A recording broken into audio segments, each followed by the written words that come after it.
Hello Stampers, my name is Linda Bedinger and I'm an independent Stampin' Up! Demonstrator. And today I have a card for you that is a congratulations card, and it utilizes our new braided punch. And I had, when I did the ginkgo leaf card, someone asked specifically if I would show how to use the punch. So I've combined that with the Poppy suite, and I have a pretty congratulations card for you. I'm so glad you could join me this afternoon. If you subscribe to my channel and push the little notification bell, you'll get notified every time I put up a video. So let's just get started here. Okay, here is my project, and I've changed it up just a little bit from this, and I am using the braided punch, and I am using some of the Poppy paper and some of the sentiments from the stamp set that goes with it called Peaceful Moments. So let me show you what you need to make this card besides this punch. So to use that punch, I have a pretty long piece of scrap paper and with one edge that's absolutely straight. And even if you just trim an edge after you've cut some, it's good to have one edge that's perfectly straight.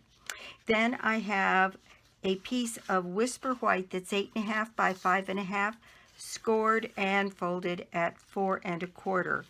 Then I have 2 pieces of Highland Heather that measure 4 by 5 1/4, and 2 pieces of Whisper White that measure 3 3/4 by 5. Then I have another small scrap of white to put my sentiment together. The inside of the card has this same scheme to it, but I stamped the little poppy stamp on the inside, and it says, "Congratulations, wishing you every happiness this special day will bring." And then I did some splattering. I'll show you how I did that. And I used some of our tulle ribbon. And so let's just get started, and I'll show you exactly what I did. First, let's start with this. You need a strip, and I've actually already cut mine. And this one ends up being around 7 inches long.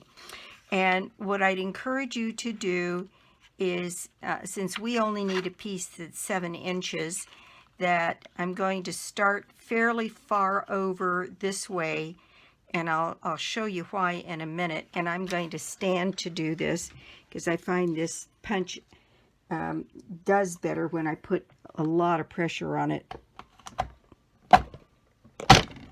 So there's my first stamp, and there you can see it. Now, the reason I put a long ledge on this is because for this next one, I want, if I can get this edge up against the edge of the punch here. So I'm actually going to have to come back quite a ways, and then along this edge, and then you're going to line up what you've already punched right over the lighter part of this. And the better you are at lining that up perfectly, the better strip you're going to have. So I think that's lined up pretty well. So I'm going to punch the next section. Okay, now I'm not going to have any hope of having anything against the ledge, but I have a nice long edge on this side, and you can see that my punch now goes all the way to here, and I believe that this is the area that's going to punch. So I want to make sure that that part is inside the punch. That's why it's so important to line this up, because it's going to repunch what you've already punched. Set this side up against the edge here, and then get that as good as you can right over that image, and punch again.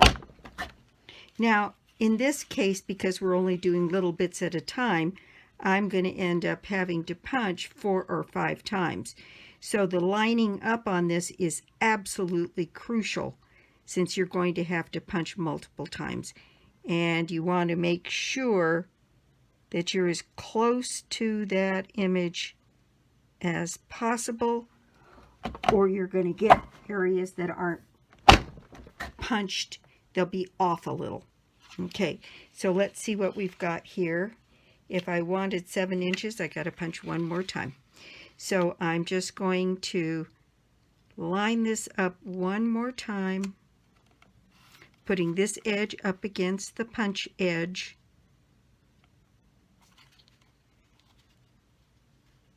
And getting that put right over that edge. Okay, so that should do it. Got lots of little bits of paper here, so I will throw those away, and we are left with this piece. And in this case, this piece is longer than our 7 inches, which is just fine. And what I'm going to do is I'm going to turn this over, and I'm going to clip this right along this edge and cut it off, turn it over, and do the same thing on this side. Now, the edge we were punching, let me get that trimmed off. Okay, so the edge we were punching, there does seem to be kind of a right and a wrong side to this. And I'll bring this up so you can see. It gives you a relatively raw looking edge. You can see that there. I hope you can see that there. There's little rough edges, and on this side there are a lot fewer. I hope you can see the difference there. So an essential tool, and you can see right here I didn't have it lined up perfectly, so I have one of those edges where it's not exactly lined up. Now, that's easy enough to fix. So once you get your piece out, then what you're going to want to do is take your scissors and trim any of those edges off. So if I had one on the top, I probably have one on the bottom, and sure enough, there it is. So there, and I'm going to just kind of round that edge a little bit there and bring that in. Then I used a big emery board, and on the side that's the right side, you still have some rough edges. And one of the things that I did was that I used my emery board to take off the little rough edges and the beards that are left all along the edge of my braid. And mine actually had quite a few, so it took me a minute to get that all done, and getting down in the little nooks and crannies on this. It was well worth it, because in the end I had a piece that looked very finished. Now, on this one spot that I had fixed a piece on both sides, guess what? The inside needs fixing as well. So I'm just going to clip a little edge on the inside of there. Now, on these inside pieces, I found that if you used a pokey tool here, and you can sure use the end of your take a pick tool, and just kind of rub those edges so that they tuck underneath, you're going to be much happier with this, because you're going to get a nice clean edge in the end.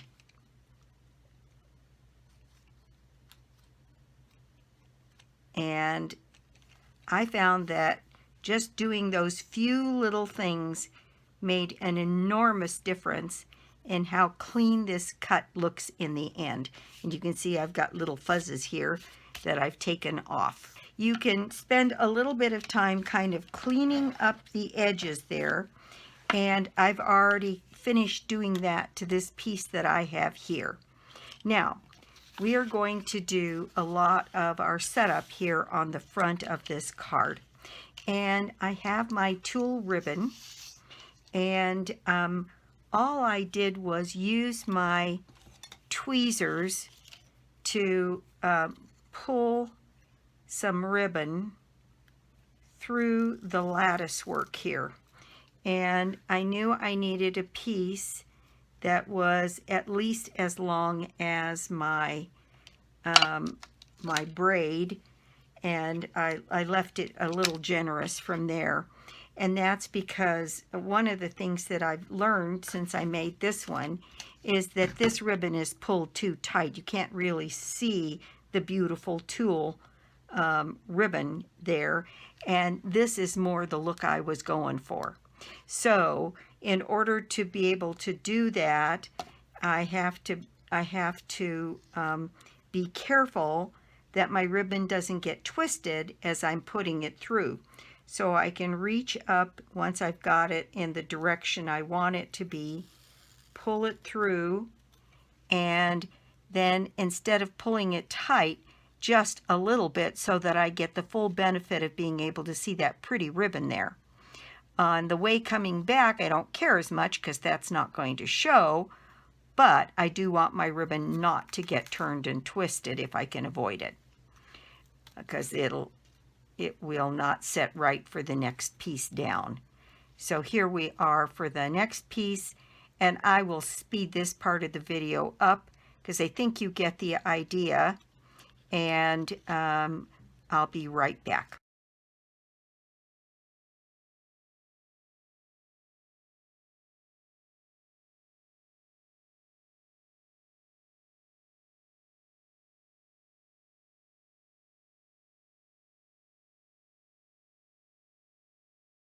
Okay, so there's my ribbon pulled all the way through and fluffed up the way I want it on the side that I think is the right side.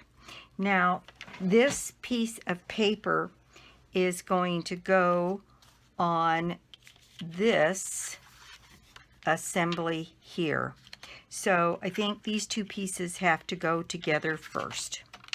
So I'm going to add my snail and attach my Whisper White piece to the front of my Highland Heather.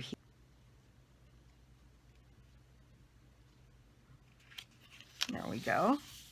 Now then, in order for this piece to go on, I put down a fair amount of snail here so that I could capture that on the back side.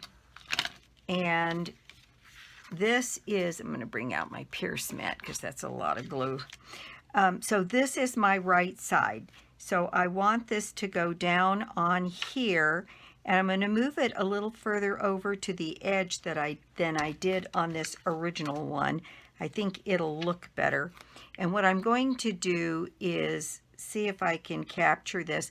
I'm going to just fold this piece over the edge of the card and catch it here, trimming off the excess. Now, I'm going to do the same thing here. Make sure that it's fairly straight, and I'm going to fold this piece over, capture it here, and trim off the excess. Okay, now this piece is on here, and I don't want it picking up.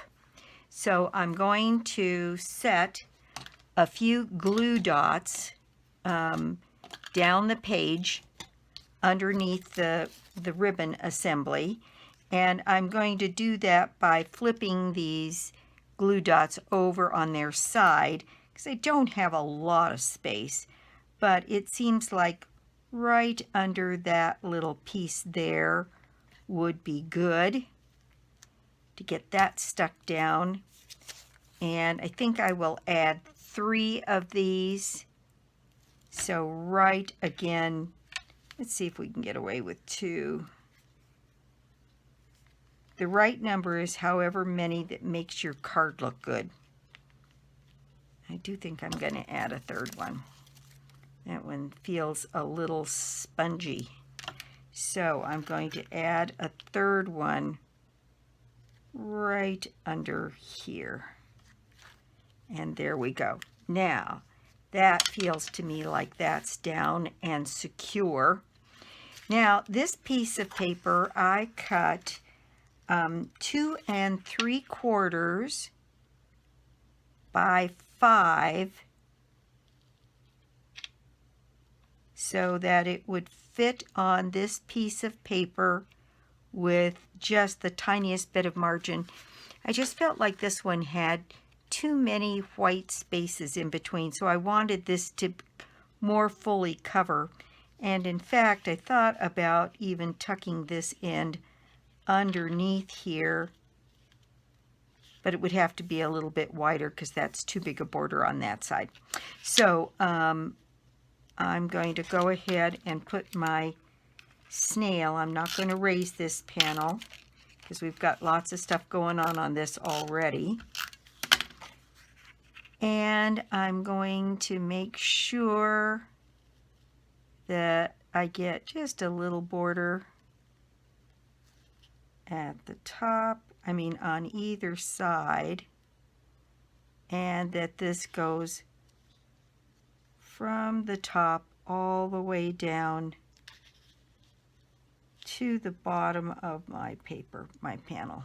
So next, this piece can go onto my Whisper White base.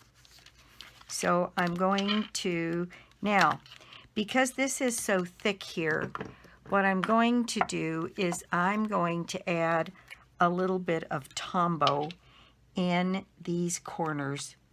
I found that this kind of wanted to lift up on this one, so I had to go back and add some Tombow, just a little bit on the edge and then along this ribbon mechanism here so that it'll stay down and stay put. All right, so in fact, maybe I'll just go ahead and put a bead of that all the way down the edge here. Why not? We'll just use the Tombow for all of the sticking down purposes on this. Okay, and I'm going to set that down so that we have a similar border all the way around. And these 2 corners I'm going to hold down in place. And then this is a place where I found that when you use Tombow, sometimes you may need to smooth the glue out. I don't want any warping. And I do want this edge held down really, really well. That should be enough. And there is most of the front of our card. Now we can go ahead and do our stamping here. And I have my congratulations. And my congratulations came from the Peaceful Moments here. I'm using this congratulations. And then on the inside of the card, I used wishing you every happiness. Here it is. Every happiness this special day will bring. And this piece of paper is just a little over 2.5 inches. And I'm using my Gorgeous Grape ink. So I'm going to use my Gorgeous Grape and put this stamp right along the edge on the bottom.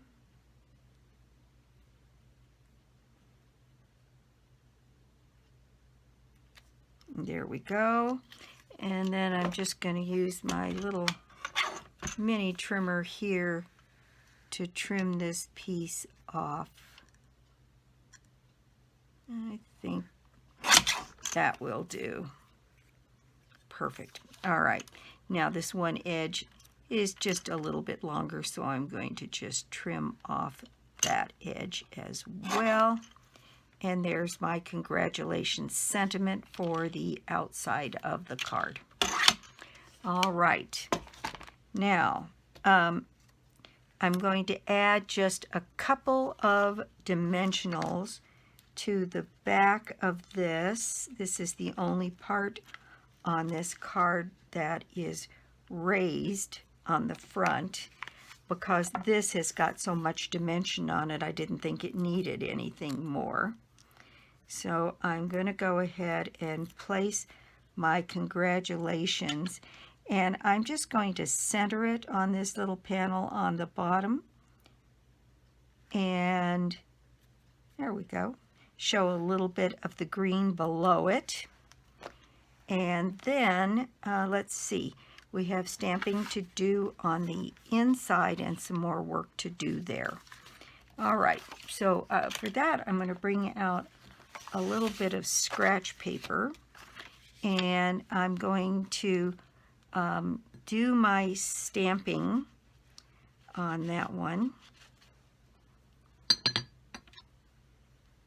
And I've got that here in the Gorgeous Grape, and I want to stamp that right up here in that corner. There we go. And then I have my flower, and I'm going to stamp that in Memento.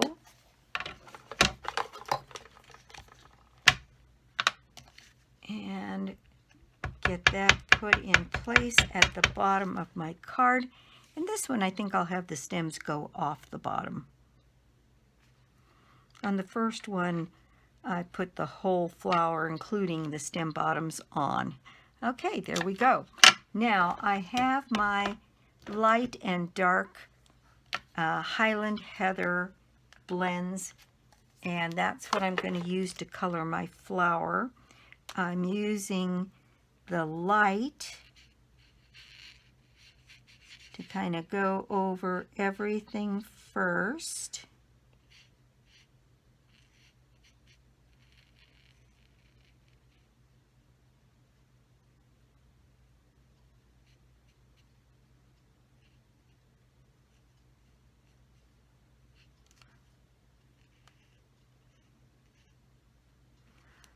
And then oh, that was the dark.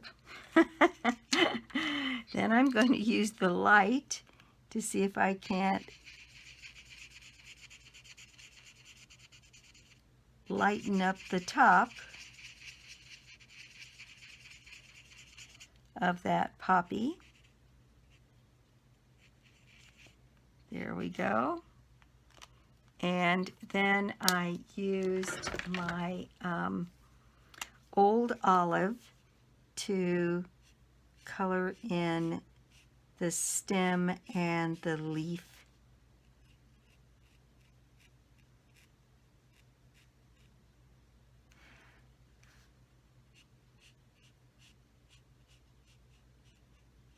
That little stem is so small that I think I'm going to use my marker for that, because it's got a fine tip on it, and it's a little finer than the one on the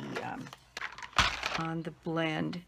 So I'm going to use my marker to fill in that stem in the old olive. There we go. I think that will work just fine. And then what I did was I used my dark Stampin' Blend and my pick tool. Let me move things out of the way a little bit, because this can get a little messy. And I just wanted to flick down a little bit of the purple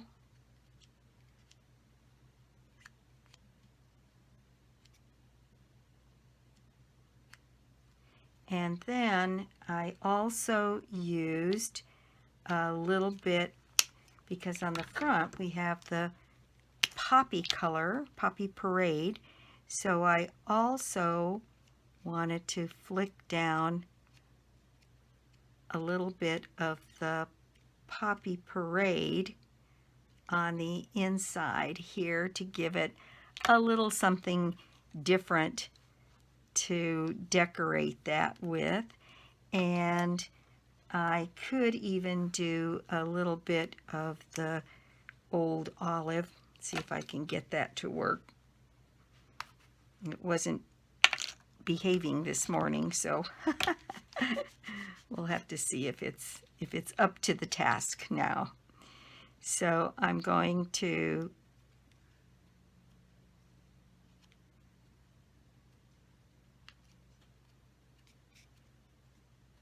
get a little bit. This is a tip that's frayed a bit, so I can't get it to do quite what I want. So I just put a few little splatters of green around so that it had all three of the colors on it. There we go. And that's it. So this piece is now ready to be mounted on my Highland Heather.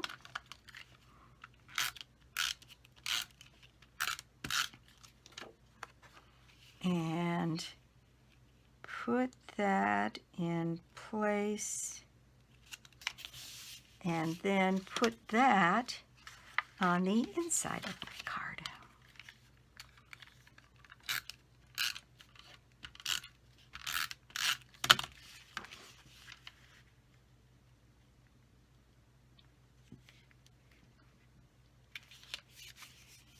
There you go. Now, the other thing that I did add, and I've got them right here, are we have in our, I think they're called, and I'll put the name up on the screen for you before I'm done. I think they're called Everyday Sequins. We do have some purpley sequins, and I put one down here on my message, and one up here, and one kind of down here. There we go. Oh, the bow. I did put the bow on here, and I have my piece of tulle ribbon, and I'm going to make a little bow. This ribbon is pretty substantial, so a little bow is really what's called for here.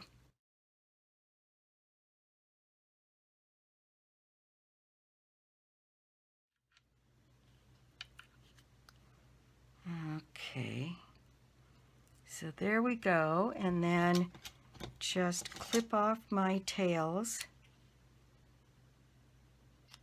and I added my bow with a glue dot.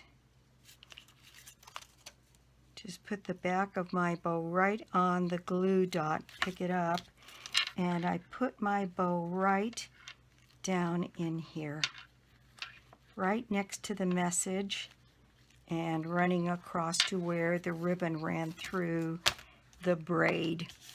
But there you go. That is my project for the day. Thank you so much for stopping by my YouTube channel today. I do so appreciate it.